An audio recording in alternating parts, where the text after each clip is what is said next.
Hello, hello. Welcome, everyone. It is Drama Free Dream Team. And here we go. We're going live. Let's do all the things. Yes. All right. Hi. Hello.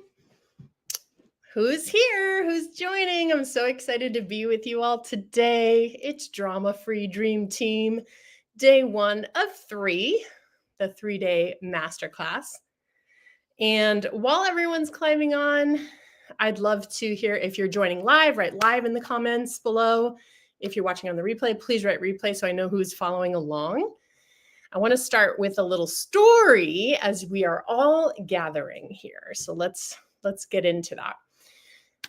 Some of you have heard this story before, but it's such a juicy one, and I've got to tell it because it really sets the stage for what we're going to be doing this week in Drama Free Dream Team. So years ago, I had a team member who was very clearly misaligned. In fact, she hated my guts, which everyone on the team knew at the time. She thought most every business decision I made was total bunk. And she even gathered a little crew of haters around her, which was quite fun for me.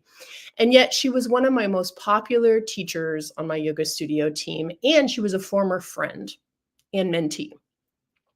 Even though I knew what I had to do, I struggled and thrashed against it literally for years. But because before I could let her go, which is what I knew I had to do a ton of my own inner work.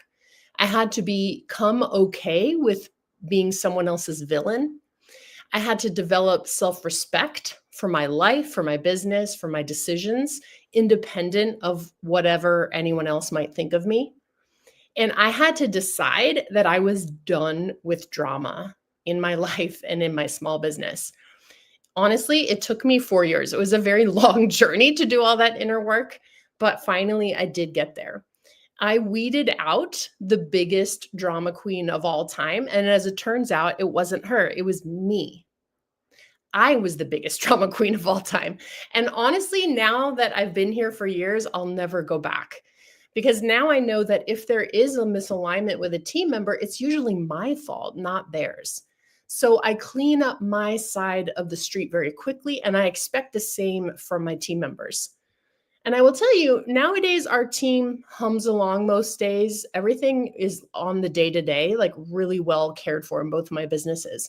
And when on occasion, something isn't working or something comes up that's a misalignment, we address it out in the open head on. That is the kind of culture I've created in my 2 small businesses. There's really no drama, just taking care of business, addressing misalignments, coming up with new solutions together, communicating clearly and openly. Everyone's lives are better because I finally accepted the assignment of being and becoming a better boss and a better leader for my small business. So that is my invitation to you, dear business owner, as we enter into this 3-day masterclass. It's time for you to accept this assignment. And this week, I'm going to give you a very detailed plan on how to do that inside my 3-day masterclass Drama Free Dream Team. Each day, we will look at a different step in my 3-step embodied leadership system, which is the leadership team HR systems sort of schema that I teach to all of my small business owner clients who are interested in building their dream team so they can delegate the stuff that they no longer want to do and cut down on their hours because they're often working way too many hours inside their small business, and simultaneously drastically increase their business income and profitability, which of course is vital to their ongoing sustainable success. So this week specifically, I'm going to teach you how to attract killer hires, which is what we're going to be talking about today, and filter out the red flag applicants without even a second thought. I'll teach you how to create a sparkling company culture so that you can retain your best players for years and years on end. And I also want to share with you how to mentor your team to become leaders in their own right, so that you can ascend from the altitude of what I call doer of all the doers, doer of all the do's, into the altitude of manager. Or if you're already at the altitude of manager, perhaps it's time for you to ascend into the altitude of CEO.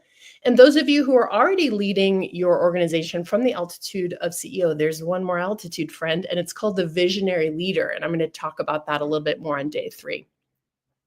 So listen, each day of the masterclass, I will give you a small piece of homework to help you put into action what you're learning inside our classes. And also it's really designed to get you a really quick win so that you can start to feel like you're in momentum with this.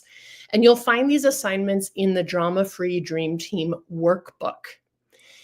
If you don't have that workbook, just comment workbook below and I'll make sure my team gets it to you very quickly so you can get those assignments. I want you to know that we're sort of gamifying the homework this week. So if you do complete your homework, you will qualify to win a complimentary 2-week private mentorship with me, which I'll deliver to you in April.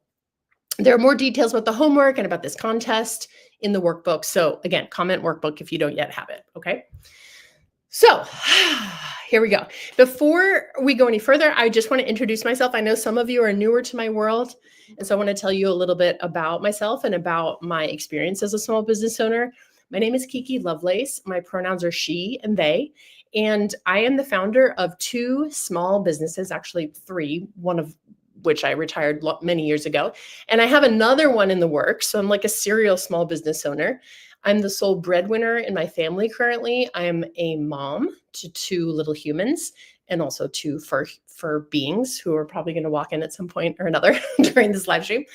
I am also a San Francisco Bay Area dream home owner. I'm a soon to be published author. I'm a retired 1960s go-go dance performer with my dance troupe, San Francisco's Devilettes. And I'm also an embodied leadership and success mentor to my high achieving small business owner clients, which I've been doing for about 8 years. Personally, I started playing with the magical art of time creation, which is what I call it, more than a decade ago when I was pregnant with my firstborn. I was in many hundreds of thousands of dollars worth of business debt. And I was working at the time 70 to 80 hours per week, week in, week out, no vacations for years, trying to build my commercial brick and mortar Pilates and yoga studio.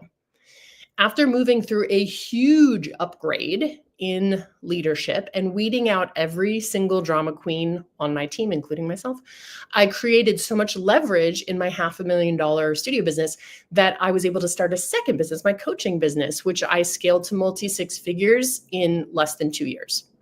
And now I run both of these organizations in about 20 hours per week, the first 3 weeks of the month only. And I take 1 full month off per year, or at least I try to. I have the last couple of years to rest and play with my husband and my kids during the summer.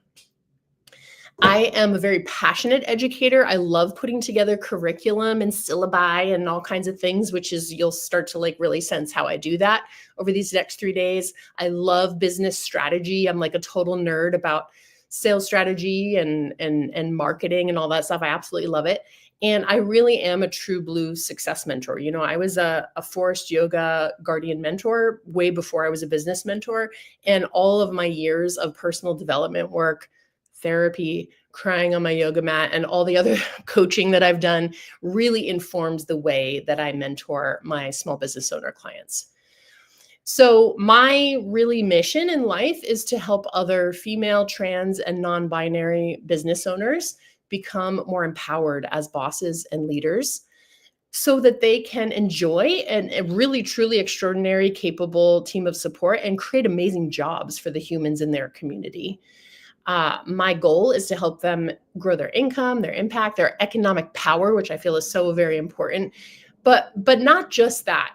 I feel that part of my role here is to help you practice embodying a steady and calm nervous system and work-life balance as you make your money moves. So that's really what I'm here for, and that's really what I teach my people. So let's get into it. Are you ready? Are you ready? Let's go. So step 1 of the embodied leadership system is what we're going to be talking about today. This is one of the magic keys to creating a drama-free dream team. Are you ready? Say ready in the comments. Are you ready? Step 1 is get everyone in their zone of brilliance with aligned roles and responsibilities. Get everyone in their zone of brilliance with aligned roles and responsibilities. So, what is a zone of brilliance? Do you know what I mean when I say that? Like some people call it your zone of genius. You probably heard that term. Some people call it your like divinely assigned mission. Some people call it, if you're talking about a company or an organization, you might call it like a strengths based organization. But to me, this is not just about having a team that's good at what they're assigned to do, right? At their role and responsibility. It's that they actually like doing it as well. They actually enjoy it. Their lifestyle, their finances, and their day-to-day prana, like their life force, um, is all aligned with this role. And it's like, and it supports them in these different parts of their life. So, zone of brilliance to me is a combination of strengths, like somebody's natural strengths, their personality, their preferences, and their energy. So, in order to get your team in their zone of brilliance and create these aligned roles and responsibilities for them, you will, let's see,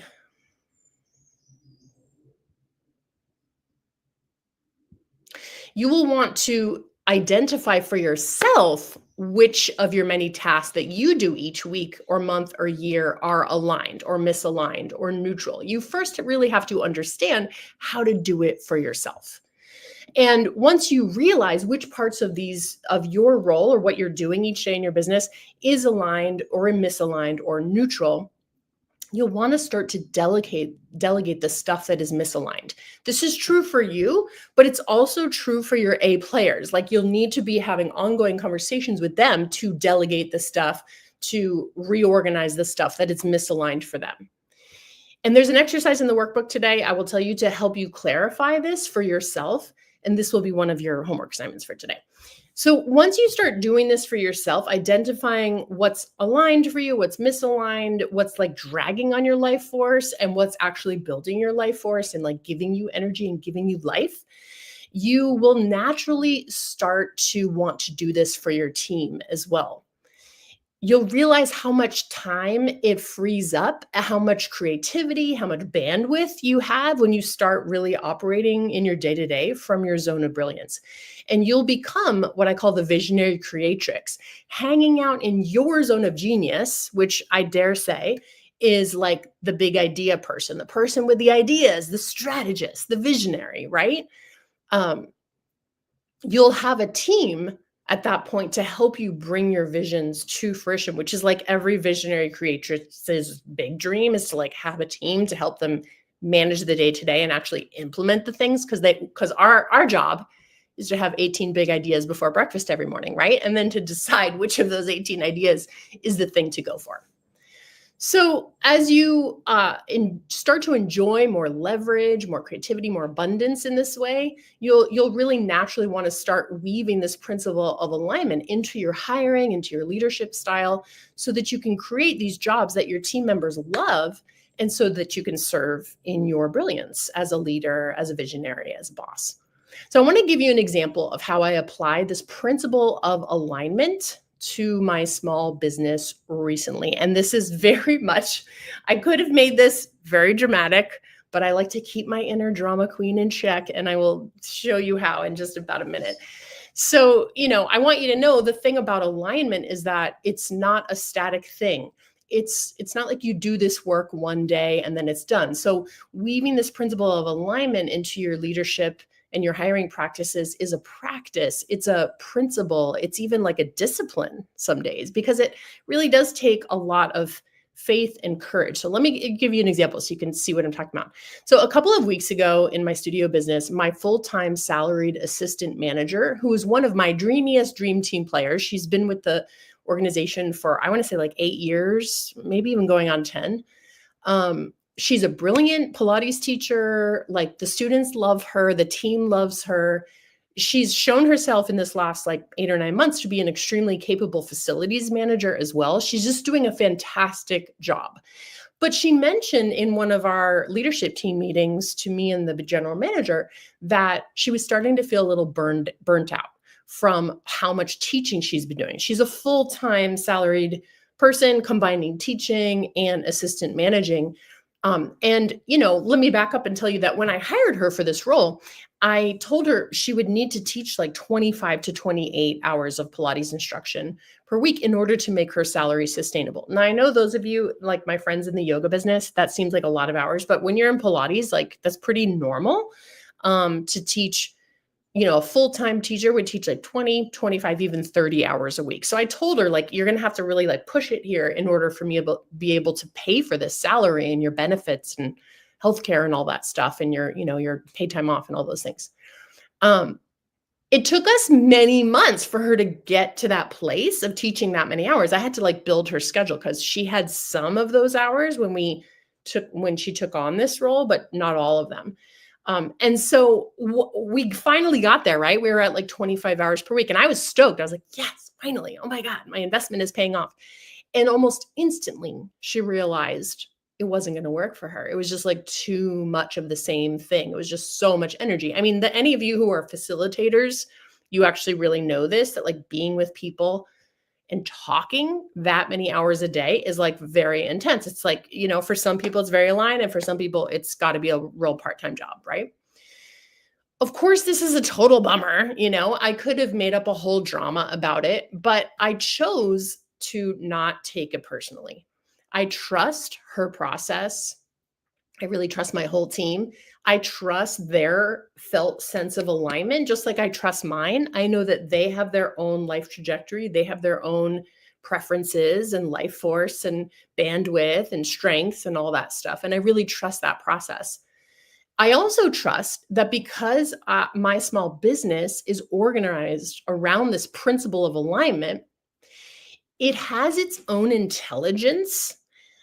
Kind of like our bodies have their own intelligence, my business has its own intelligence now. And it often helps people get to these realizations and decisions more quickly. So when a misaligned employee, not like she was misaligned, like she was like so awful and terrible and hated me, but more like this was misaligned for her because it was just too much. It was too much energy output for her.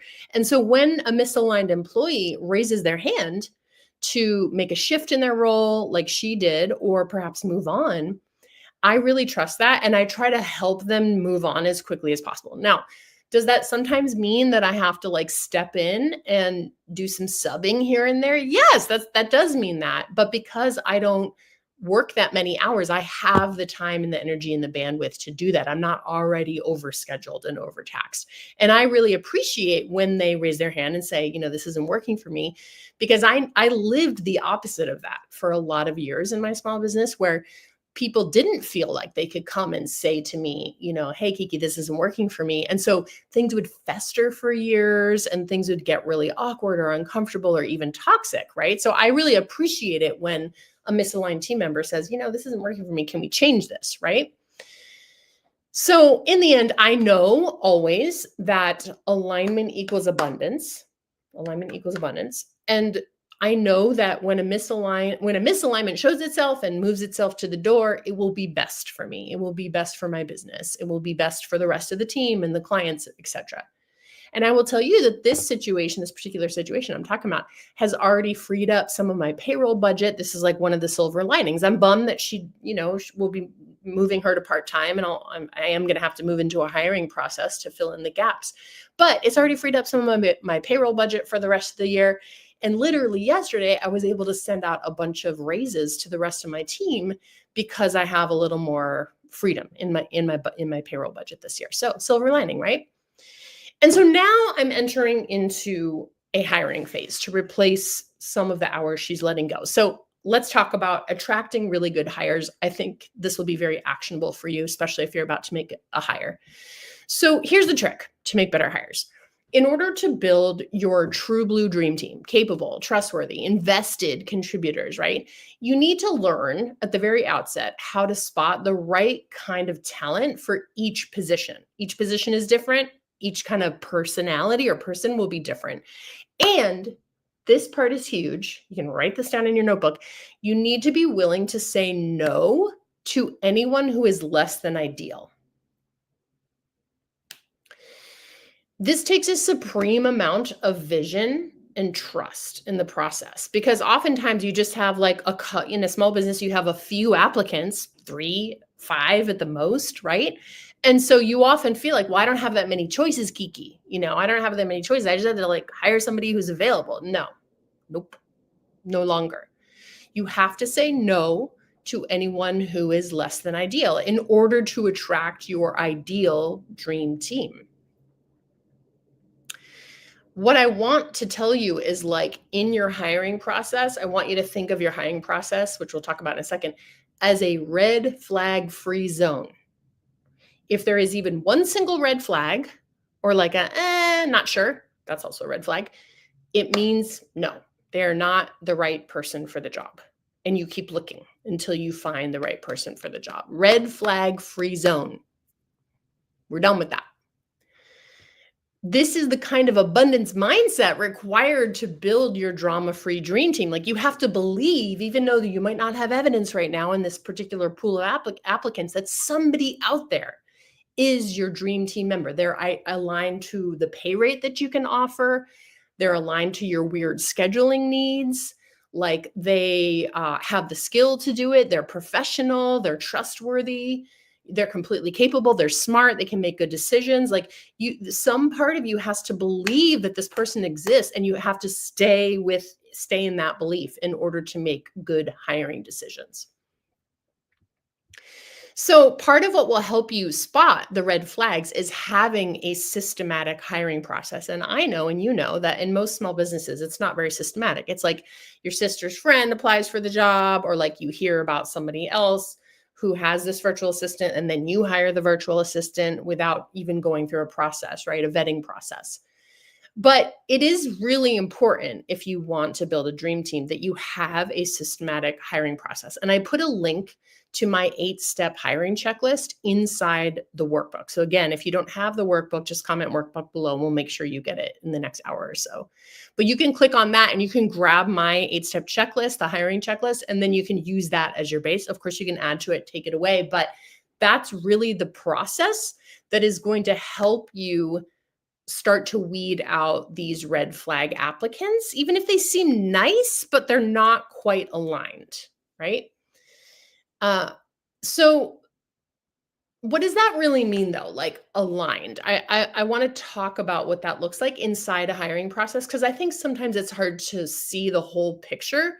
So I really want to give you like a framework to understand, when you're seeking a new team member, that there's at least 3 green flags to look for. So you want to look for these 3 green flags, the 3 Ps, I call them: practicalities, personality, and professionalism. Anything else is sort of trainable, right? But if you don't have these 3 things, the practicalities, the personality, and the professionalism, it's not going to be a good fit for you. Even if they have 2 of those things, but not the 3rd thing, nope. We're saying no. We're really aligning to this radical discipline and practice of alignment. And that means we say no to anything that is even slightly misaligned. Okay. So let's dig into those 3 things, because I think this will be really illuminating for those of you who are about to make a hire, or who regularly make hires in your small business. So the first thing is practicalities. I think this is the part we visionaries, like, we tend to forget to emphasize this, and it's so very important. I mean, I think we want to meet with, if you are doing your like interview process, like I will tell you that in my studio business, I don't even do the interviews anymore. Like, I train my manager to do them, because they answer to her, they report to her. But I will tell you that, for me, as a visionary, as someone who's like very intuitive, and like, I am a people person, so I have a good sense of people pretty quickly.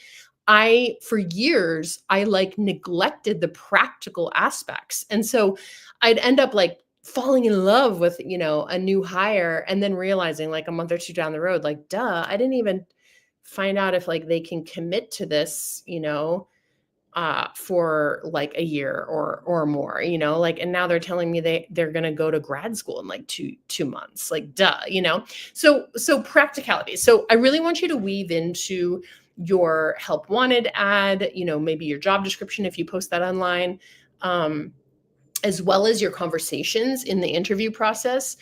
I want you to weave in these practicalities. So like, I really want you to be forward about what your pay rate is or what your pay range is.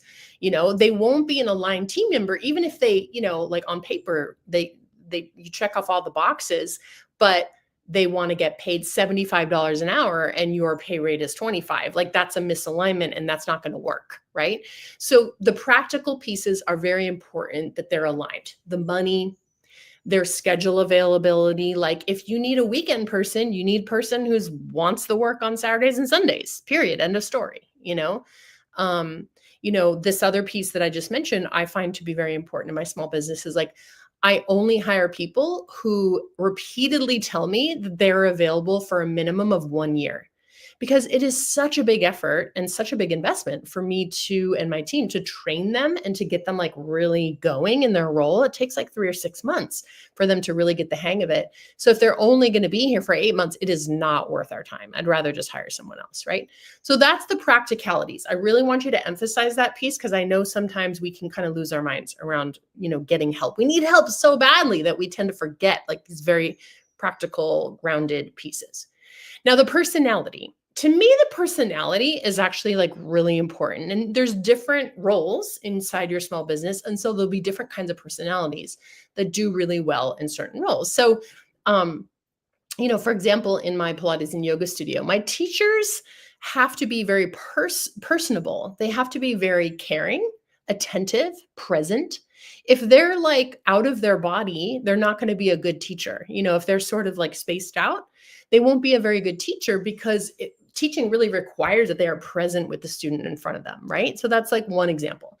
My salespeople, my front desk salespeople, they need to be really sort of like people, like I love hiring like the Leos and the Aries, the fire signs of the world, because they're just like very dynamic. They're very engaging. They love like talking to people. It's very natural for them to talk to people, as opposed to a salesperson who is shy. Shy people aren't really good salespeople, just because sales requires relationship. It requires talking and communicating, listening, right? So I'm really looking for that kind of person who's sort of like effervescent and magnetic, but who also is a good listener. So that's the kind of personality I look for in a salesperson. Now, I sometimes I have in my businesses more of like a back end administrator. Like, for example, in my coaching business, my director of operations, Shelly, has been part of my time, off and on, has been really part of my team for like almost 8 years now, maybe 7. And the reason why there's many reasons why she's such a fantastic A player, but one of the reasons she's such a perfect contributor for my coaching business is because I have all these friggin' wild ideas, and I often want to act on them like the instant I have them. But I pause. I have learned to pause and run things by Shelly. And Shelly often can kind of help me be a little more grounded in my business decisions. She can help me work out what's that actually going to look like in the 3D reality. Well, how do we do that in the back end software? So she's more systems minded. She often can see very clearly like the standard operating procedure, that needs to happen in order to make my weird, crazy ideas come to life, and she'll often give me sort of insight and feedback, like, because I'll have this wild idea and she's like, okay, but what about this? Or maybe we could do it this way so that it'd be like more digestible or more practical or whatever it is, more helpful, right? So she's more systems minded. She's a lot more organized than me. And I love that aspect of her personality, because I need that. I need that kind of support, right? A person who has that kind of brain for systems and organization, which is not my zone of genius, not my zone of brilliance, right? It's very easy for her. And she likes serving in that way. She likes helping in that way. So that's the personality piece. Now, the last piece I want to talk about is professionalism. So always during the hiring process, I'm always looking for signs of professionalism, right? You can't always tell exactly throughout this hiring process, but you want to look for signs. So first, I'm looking at their resume. I'm looking at, how did they follow the directions in the help wanted ad? Did they follow the directions in the help wanted ad, right? Like, how timely were they in like returning me or my team's, emails or texts or whatever? Did they show up on time to the phone call or to the interview? I'm just looking for signs of professionalism. I'm looking that I'm trying to ascertain, will they be reliable? Will they be professional? Will they show up with like a higher standard of like behavior? Not everyone knows how to do that or is interested in doing that. So I'm really looking for that. Because again, you can teach people some about what it is to be professional. I feel like I still do that with my team members all the time, but you really want them to come in to your business with a certain standard of professionalism, right? Where they just hold themselves to a higher standard. It's really quite useful to have team members that are like really show up as pros, right? So these are my best tips for helping you learn how to attract better hires and start this process of building an alignment-based organization and team that has everyone working in their individual zone of brilliance. If this resonates, if you're curious to go deeper, I want to invite you to take a peek at my 12-month leadership academy for small business owners. It's called Embodied Boss. Right now, you can open up a new tab in your browser, type this in, kikilovelace.com/leadership. And you can read all about this 12-month leadership academy. We just opened enrollment for our May 1st cohort yesterday. It is 100% the place to be if you're ready to end the drama and the chaos inside your small business and spend this next year creating the systems and team that make for smooth day-to-day operations. This is super vital, like foundational work. If your larger plan is to scale your brick and mortar to another location, or perhaps launch another online business, or a retreat business, an education business, like a coaching business, a digital marketing business, something like that. Because many of my clients are just like me, serial small business owners. They've always got the next idea, right? But how are you going to build that next idea if your current business is still really chaotic and still requiring a lot of your time and life force and energy? So tomorrow, inside this masterclass, we're going to talk about the second step of the embodied leadership system, which is to create a sparkling company culture. I'm going to share with you the 5 culture shifts that make for a non-toxic work environment. I know you want this inside your small business. I'll teach you how. This is the kind of environment that is going to promote professionalism, creativity, collaboration, problem solving, dedication, and most importantly, mutual respect amongst you and your team members. I'm especially excited tomorrow to tell you a little bit about how I weave the culture of financial transparency and abundance for all, I call it, into my leadership style, because that one, people are always very curious about that. So I will see you then. For those of you who are following along with the workbook, please drop your homework down here in the comments below.